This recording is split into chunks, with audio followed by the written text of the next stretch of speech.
hold your attention for a minute, we're going to talk about this principle, which is going to bless us today. What should I pursue? What should I pursue? Many of us have money issues.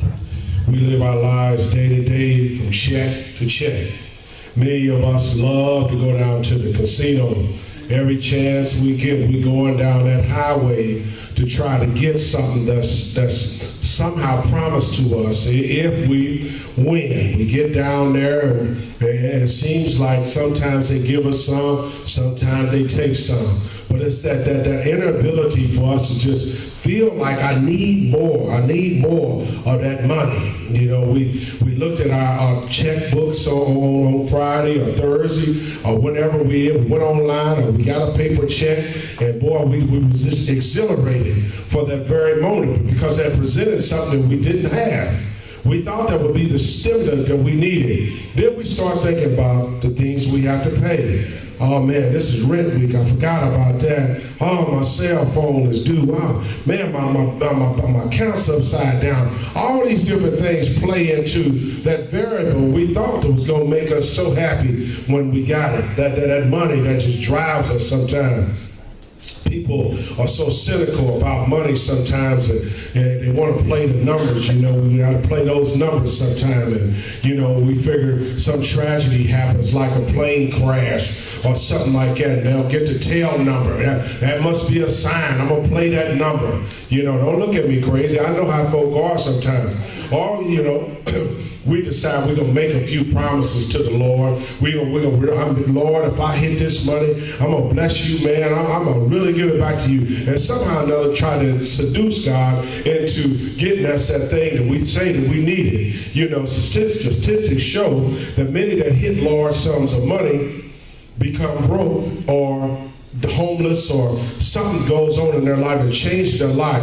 When in essence they thought that one thing was the thing that they needed. Man, if I win $1 million, boy, I'm going to do this. It's going to change my lifestyle. I'm going to get me a new house. I'm going to do all these different things. But the reality is that it don't happen like that for everybody, does it? I mean, you know, so how many of us are prepared to take on that type of money? How many of us have the structure right now in our lives that will allow us to take on a blessing like that and do the right thing with it? You know, we may give a little bit here, give a little bit there, but how much of that to change the structure of our lives to the point we can't handle that? You know, the tax issues, there's all these different issues that come up because we're just not prepared for, right? But no argument, you know, always, we talk about the lottery tickets. Man, what if I win? Man, what if I win? What if I do this? There's a few cases, right? There was a lady, Callie Rogers, she won $3 million in the lottery. 6 years later, she was a single mother who was working as a maid to just make it eat her everyday needs. There was another man, Kenny Proximore, who won $1 million. Several years later, his wife left him and he filed for bankruptcy. Here's another one. William Post won $16.2 million in the lottery. Within a decade, he had declared bankruptcy. His brother ordered a contractor to kill him, and his girlfriend dumped him, and he was sued, and he now lives on Social Security. There's another one, Jack Whitaker, who won $315 million in the lottery. Within a decade, his wife divorced him, his daughter and granddaughter both died with consuming issues within their lives, and some they had taken, and their property was all gone, and they repeatedly bounced checks to casinos, because he could no longer cover the cash that he had spent out. Those are just a few stories of those who sought that one thing that thought that was going to change their life. And we got to ask ourselves, what should I be chasing? What the question has to be asked. If money was the one thing that I sought, why doesn't it feel what I needed to feel? Every time I get that check, I was happy for about 10 minutes, but then the euphoria of it goes away because I got obligations. How many of us looked at our check and said, "Ooh, I get to bless the Lord today. I get to tithe today." Or it's all about the other things that I got to pay. We start on Wednesdays and Thursdays talking about how we're going to get our hair done, how we're going to get our toes done. We make all these all these proclamations before we even get the money. Ain't nobody talked about the Lord in this. So Paul was trying to help Timothy, don't fall into these same temptations which other folk are going to fall for. He said, why do I pursue it with all that I have and still not accomplish everything that I needed to? We got to learn this one thing. He said, you got to adjust your priorities.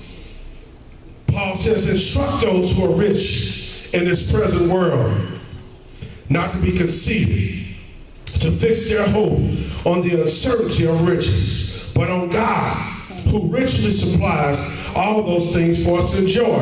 And I said, wait a minute now. He said just instruct them. Instruct them means to teach them the aspects of Christianity. Now, what are you talking about, Paul? And now you talking about in a world that everything that seems like it derives upon money. So how am I going to show them a Christian message within that? When I see that they don't do what they're supposed to be doing, everybody wants to have the bling bling, but don't pass out what they need for the Lord. They go get the new car, they want the new jobs, but they don't give back to you the way you said. Now, what do you want me to do with this situation? He said in this world that has shifted its focus onto things that will not sustain them, nor will lead them to what they need.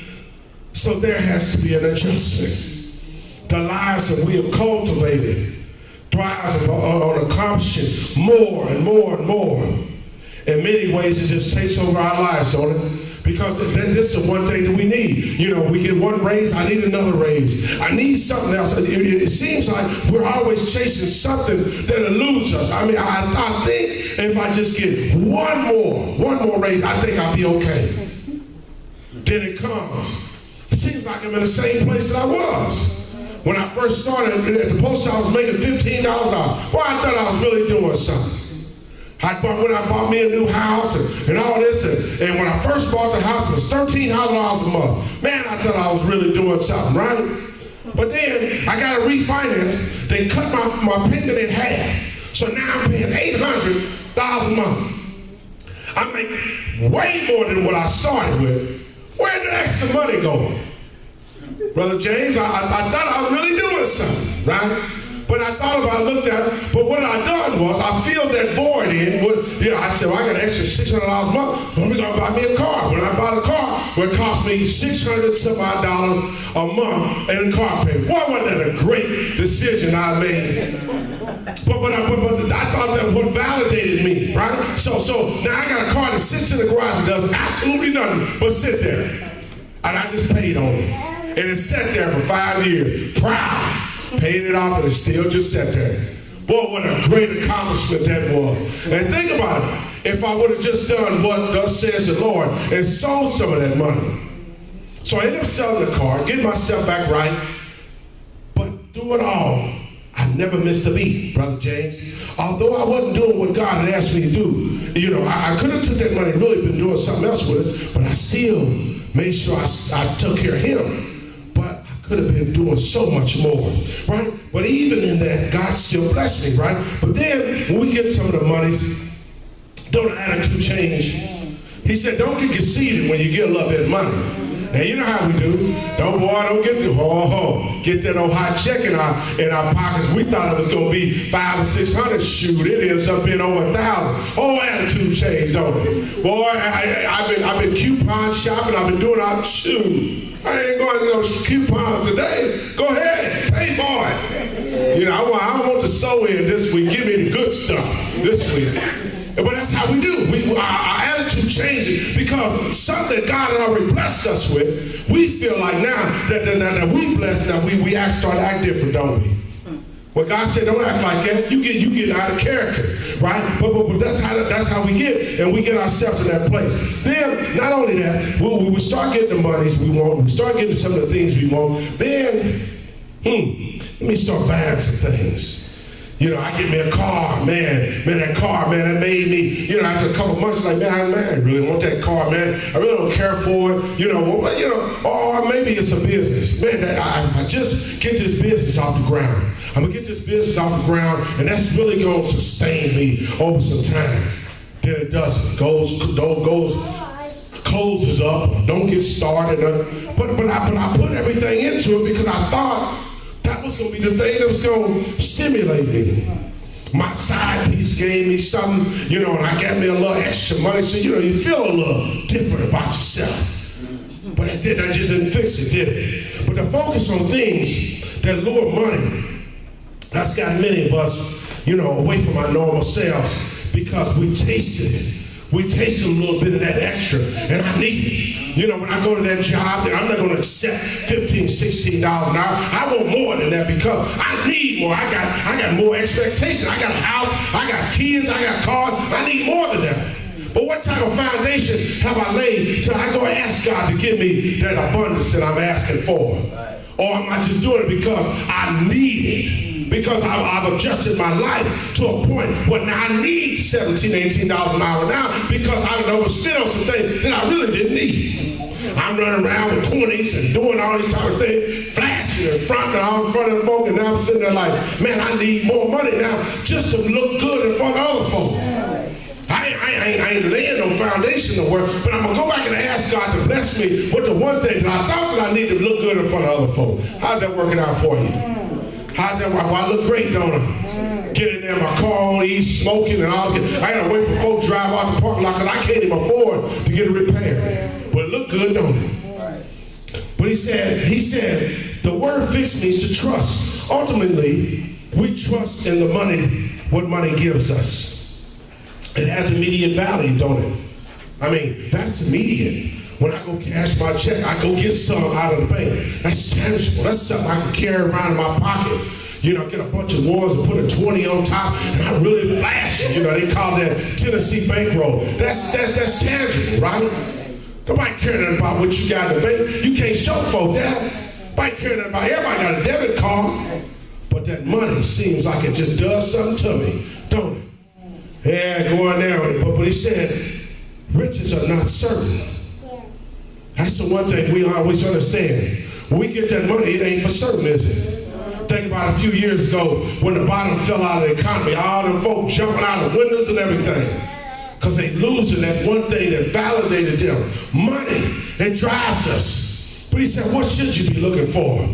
God says, if you shift your focus on him, he said, I will supply you with all the things that you need. So if I don't go into that job concerned about what I'm gonna make, but what impact I can make on that job, then I'll get the blessing that I need. And see, I thought about it a few years ago when I was working, toiling on nights. I started praying a prayer. Lord, give me a job that's gonna allow me to be off on weekends and let me work day shift. It took me 5 years to get there, but I tell you what, I kept on planting. I kept on laying that foundation because I know God was gonna do it eventually. But I had to trust in it. But even with that, I made some mistakes down the road. I always like to tell my own story. Let folk understand that I ain't no perfect preacher when I stand up here. But that was in the 90s. I was involved in some illegal things, Brother James. And I was starting to get a little full of myself, and had plenty of money. Man, I'm doing the thing, right? So there was a big shipment that was going to come in. And I knew, man, if I hit this one, this is going to be the big one. I'm going to be all right. So in the 90s, I get my chips together. So I puts about $10,000. I puts it in a bag. And I go over there, I got my wheels shined all up. I'm ready. I goes in there, I see all the major players from the city in there. I'm like, yeah, no, man, let me go on and get mine. I'm gonna get on out of here because I know this is gonna be the one that's gonna set me up, Sister Janice. I get in there and everybody got these long faces. I'm like, what's going on? Man, we supposed to be all smiling, but this is what we've been waiting on. They said, man, we about 250 grand short. Wait a minute. What are you talking about? Man, we've been rolling. How could this be? But the one thing that happened was when the abundance came in, folk buying cars, they doing all this other, and we missing the whole thing. So I got all this money in my pocket. Now I'm reluctant to give it up now. Hey, man, $250,000. I see all this money laid out and the shipment ain't coming. I said, man, but I said, I'm right there. I'm right there. Why don't I did it once, man. Do it one more time. So I gave him the money. Lo and behold, the shipment didn't come in. My money gone. Lifestyle got to change. I got a few thousand left, but that was gonna set me up, man. I could have made 600,000 easy, but it was all gone. So I had to shift my focus, Brother James. Everything now gone. All that flash in the front and all that stuff is gone, man. Now I gotta recalculate everything. Now, you know, in the 90s, you took about 10 grand gone, man, that's a lot of money. Even today. But back then, I'm balling out of control. 10,000 gone. Uh-oh, I gotta redo it now. Then right after that, the drought hits. Ain't nothing coming in, brother. Not only you ain't got no money, ain't nothing there coming in, but you can get the money back. Now what? Lord tells us we got to get a stable foundation. He said, instruct them to do good. He said to be rich in good works, be generous, ready to share. He said, storing up for themselves a treasure for good foundation in the future, so that they may take hold of which life indeed. The Lord is telling people of God that the blessings that is given are not just for you, but they're to be shared. And that's the one thing we struggle with, even as Christians sometimes. We don't want to give to those who are in need. So how do you expect for God to bless you and you don't want to bless others? And that's why sometimes I get in my own way sometimes, because I'm always trying to figure out a way to bless somebody else. You know, because I feel ashamed sometimes. God has taken me from a place where I was to elevated me to a place like this. I got to share it with somebody. So I'm always trying to look. I go into the store, I'm looking for somebody who may not have enough or something like that. So I'm always trying to bless somebody, right? Because I understand what God has done for me. He said, imagine a God of our creation sitting up on the throne, and he's sitting down here. We got children that have no clean water. We got people sleeping on the street, children going to bed hungry. And we know about this as Christians, and we don't do anything about it.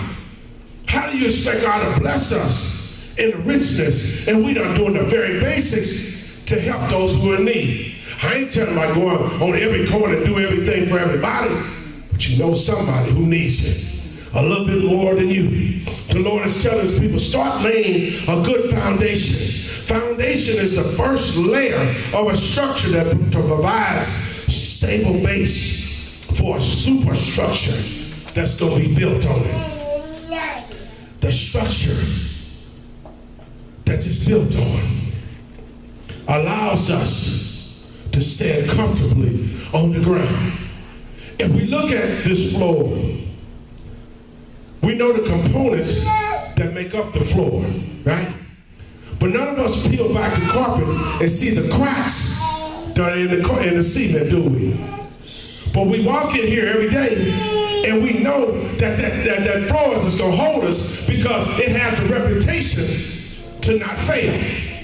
We don't know who built it, what year it was laid, but the one thing we know, that it's going to hold us in the weight. Nobody goes in there and asks how much the floor is going to hold. We're not even concerned about it all. Because we sit down, we're so comfortable with the foundation that has already been laid. I'm going to be okay with that. But how many of us are in the same place with the Lord? I know that he's laid a foundation with my life. So now I can build upon what everything he's given me, because I know I've laid a foundation with him. So whatever comes up against me, I'm going to be able to withstand it, because my foundation is in him and not in things.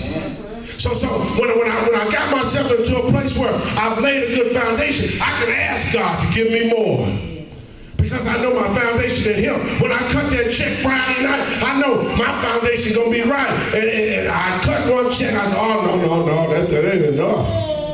That ain't enough, Lord. I'm shorting you. I ain't gonna do that.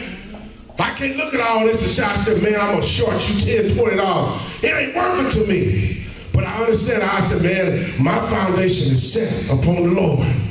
I said, I may be looking at some carpet, I may be looking at some other things, but I know this. My foundation is strong enough in him. I'm going to be okay. I know he's going to give it back to me, right? But we got to understand, We're in a place where the world is shifting. Church, we pray to him. We got an expectation in the Lord, don't we? We want him to do some things in our life, and he'll do it. But he said, Matthew 6:33, he says, but seek ye first the kingdom and his righteousness, and all other things will be added. As people with principles of God are our foundation, the forces that come up against us don't stand a chance because my foundation is strong enough to withstand anything that comes up against me. So I understand when my foundation is strong in the Lord, I don't care about the attempts that the enemy is going to make on me. I'm like Job, man, I'm going to stand here. I don't care what comes up against me. I'm going to be all right because I understand this one thing. One day I'm going to be coming out of this thing. Anybody believe that? Today I'm coming out of this thing, man. I don't care what's going on with me because I understand this. I've laid a foundation in him. Some people are thinking right now, there is no way I can, anything, I ain't got nothing else to give. God is telling you right now, look at the foundation which you laid and watch, and you walk on it. I'm going to take care of you. But in every large city, you've probably been to it, and you've seen and watch when they put a skyscraper, they're about to build a skyscraper, right? They normally make a real big hole that goes down as far as you can see. And the workmen, they start to make this great big hole and they start filling it with things that are just going to sustain the building once it starts getting built. But as this tall building starts taking fold, the surface level absorbs everything because of the foundation. But as you should expect, there are some good reason for this large hole. The building is mammoth. It's going to be so large, it has to be big to sustain it. But a doghouse needs no foundation. An ordinary house can stand on a little concrete slab. But a skyscraper, that's different. It requires something deep. A solid foundation. So is it in our Christian life. Our upward potential is totally dependent on our foundation underneath. He said, Timothy, make sure your church understands the foundation that they need. So in our Christian life, we got to make sure that our foundation is strong. But then he says this, he said, accept responsibility. He said, oh, Timothy, guard what's entrusted to you, avoiding the worldly, empty chatter and opposing arguments for what falsely called knowledge. A minister of the gospel, there's a responsibility to guard and to hold what God has given you to carry. The enemy will attack you, Timothy. Then you will try to bend the rules. Because you see other ministries do this. You see other pastors have this. You see other people doing all these great things. But he said, you stay firm on what I'm teaching you because you're going to get lured off and you're going to get yourself in trouble, Timothy. Stay with the knowledge of which I've given you. Trust it and watch and see what I'm going to do. Timothy, look over your church. You're going to see some folk that's going through all hell right now.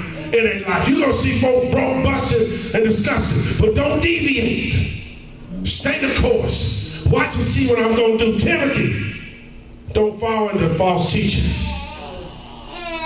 Don't compromise your gospel. Stay with it. Stick with it, Timothy. That's going to be times. They're going to be up. Sometimes they're going to be down. But Timothy, trust in what I've shown you. Stay with your foundation and watch and see what I'm going to do.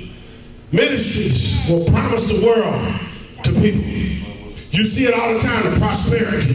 Preach, man, if you just give so into my ministry, God's going to bless you abundantly.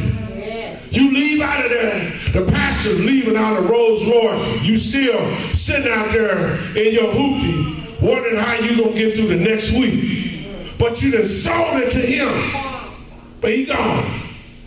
And you keep coming back week after week, gimmick preaching to keep you coming back, wishing you could live like that. God says, stay with the principles of which I've given you. Watch and see what I'm going to do, Timothy.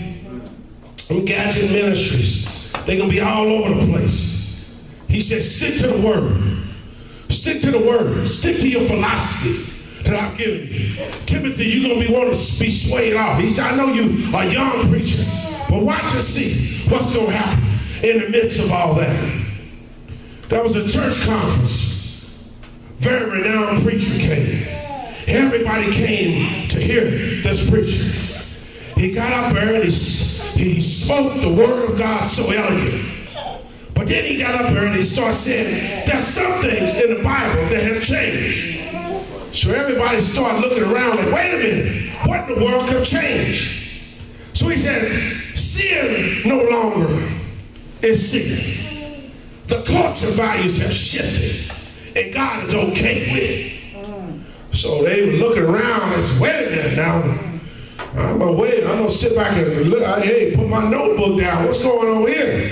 And he said, homosexuality was just a freedom of choice.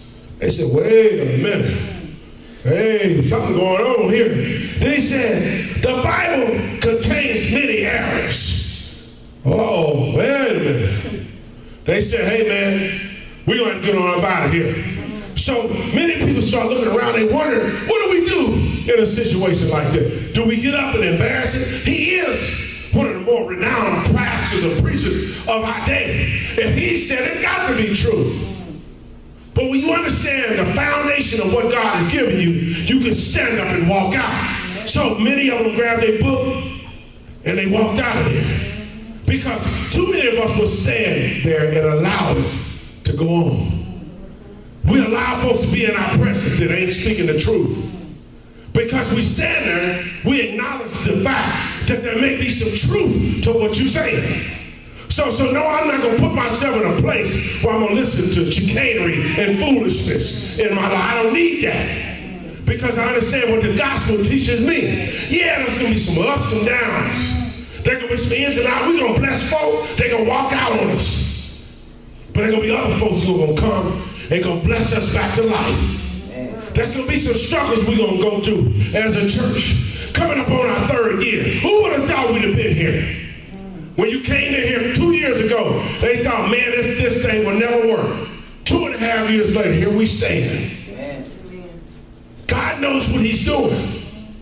We got to understand what to pursue in life. If you chasing after God, you'll find it. You chase after that dollar, baby, you're going to be broke on Saturday. You just got paid Friday, and it's all gone.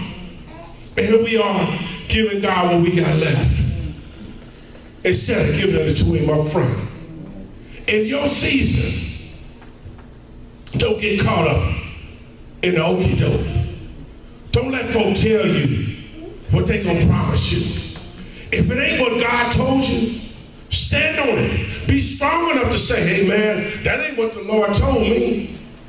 Anytime you go home, anything in the sermon you won't feel like it's right, check me. Because one thing I realize is this. There'll be some Sundays they're going to walk out here laughing. There's going to be some Sundays they're going to walk out here crying. There's going to be some Sundays they're going to walk out here celebrating. But the one thing they are going to walk out of here was, what thus says the word. Amen. I ain't going to compromise the gospel just to fill up some seats. That ain't going to happen. I'm not going to promise you something, God, and tell me to tell you. I'm not going to give you what I don't have to give. But I'm going to give you what thus says the Lord. But how clearly are you listening to the message of the gospel? And are you willing to follow it? Are you willing to follow? Are you willing to sacrifice for him? The word has gone out. But the question has to be for you, what am I going to do with it? Today is your day as we stand to our feet. Somebody in here is looking for the connection. Thank you for watching. Please come join us for worship every Sunday at 10 a.m. We are located at 40 West 40th Street, Indianapolis, Indiana, 46208. We are located inside of the Martin Luther King Jr. Center. Remember to stay connected and subscribe to our YouTube, Twitter, Facebook, and website. Thank you and have a blessed week. God bless.